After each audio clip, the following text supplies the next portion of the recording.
3D မိတ်ဆွေများအလုံးမင်္ဂလာပါကျွန်တော်အကြိုက်ဆုံးကဏ္ဍနှုတ်ကကိုအခုကျွန်တော်ခေါ်ပေးမယ်နော်ကျွန်တော်မခေါ်ပေးခင်မှာအားလုံးကိုကျွန်တော်မေတ္တာရက်ခံခြင်းပါတယ်အဲ့ဒါကတော့တခြားမဟုတ်ပါဘူး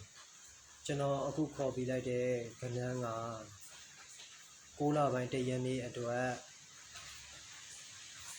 ပေါက်ကဏ္ဍဖြစ်ခဲ့တော့အားလုံးကိုကျွန်တော်ရစေချင်ပါတယ်ဒါကြောင့်ကျွန်တော်ရဲ့အခုဒီဗီဒီယိုကိုတွေ့လို့ရှိရင်တွေ့တဲ့သူများကျွန်တော်ရဲ့မိတ်ဆွေများ share ပေးပါကျွန်တော်ကစေတနာနဲ့အလကားတင်ပေးတာဖြစ်တဲ့အတွက်မိတ်ဆွေတို့ကလည်းကူညီပြီးတော့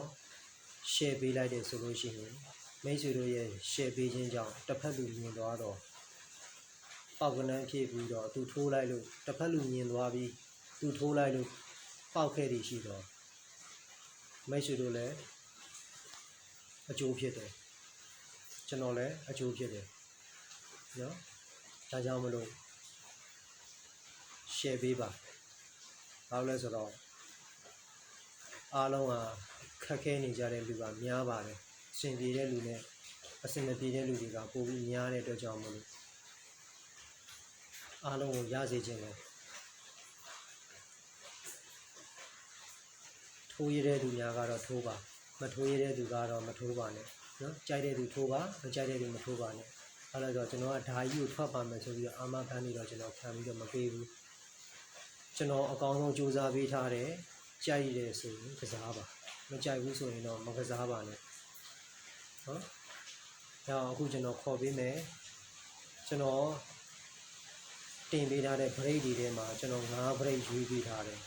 3ည1 3 4 6အဲ့ဒီ break 5 break တွေကနေမှအခုကျွန်တော်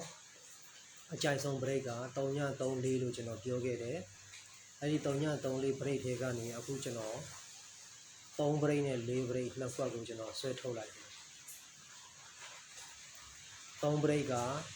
9 3ည8 4 break က6 3ည8အဲ့နှစ်ခွက်ကိုအခုဒီကနေ့အတွက်ကိုကျွန်တော်တင်ပေးတာဖြစ်တယ်နော်။နောက်ကြိုက်တဲ့မိတ်ဆွေများကစားပါမကြိုက်တဲ့မိတ်ဆွေများကတော့မကစားပါနဲ့။နော်ကျွန်တော်ပြန်ခေါ်ပေးမယ်နော်9 3ည8နဲ့6 3ည8နှစ်ခွက်ဖြစ်ပါတယ်နော်။ဒါကဒုတိယပိုင်းကမတွဲကဏ္ဍတွေကိုကျွန်တော်ခေါ်ပေးမယ်189ကမတွဲဘူးလာခဲ့သည်ရှိတော့တစ်လုံးပဲလာမယ်6ခုကလည်းမတွဲကဏ္ဍလာရင်တစ်လုံးပဲလာမယ်3ည3 5ကလည်းလာခဲ့သည်ရှိတော့တစ်လုံးပဲလာမယ်ဒါပေမဲ့အဲ့ဒီ3ခုထဲမှာအဲ့ဒီအခု formula 3ခုထဲမှာအောက်ဆုံးတစ်ခုဖြစ်တဲ့အခု3ည3 5ကဖောက်နိုင်နေရှိတယ်လာရင်နှလုံးလာနိုင်တဲ့အနေအထားရှိတယ်ပြန်ပြောမယ်နော်189ကတစ်လုံးပဲထိမယ်6ခုကလာခဲ့ရင်လည်းတစ်လုံးပဲလာမယ်3ည3 5က theory အရာတစ်လုံးပဲလာမယ်ဒါပေမဲ့ဖောက်ခဲ့သည်ရှိတော့နှလုံးလာဖို့အခြေအနေရှိတယ်ဒါကြောင့် break 5 break ဖြစ်တဲ့3ည1 3 4 6 break 5 break ကို5 break တွေကနေအခုမတွဲကဏ္ဍတွေကိုဆွဲထုတ်ပြီးတော့မိမိတို့ကြိုက်ရအကွက်ကိုရွေးပြီးတော့လည်းကစားလို့ရပါတယ်เนาะကျွန်တော်ကတော့အခုရွေးထုတ်ပေးလိုက်တဲ့နှစ်ကွက်ကိုကျွန်တော်ကိုယ်တိုင်လည်းထိုးမယ်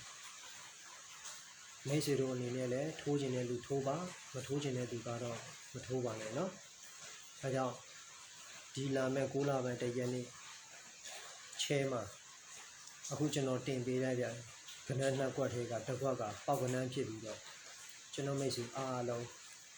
အဆင်ပြေချုံးမွေးကံကောင်းကြပါစေလူကြီးတွေဝင်ပါစေလို့ကျွန်တော်ဆုတောင်းပေးပါတယ်เนาะအားလုံးပဲလူကြီးဥစ္စာတွေကို6လပိုင်း1ရက်နေ့မှာချဲပေါက်ပြီးရကြပါစေ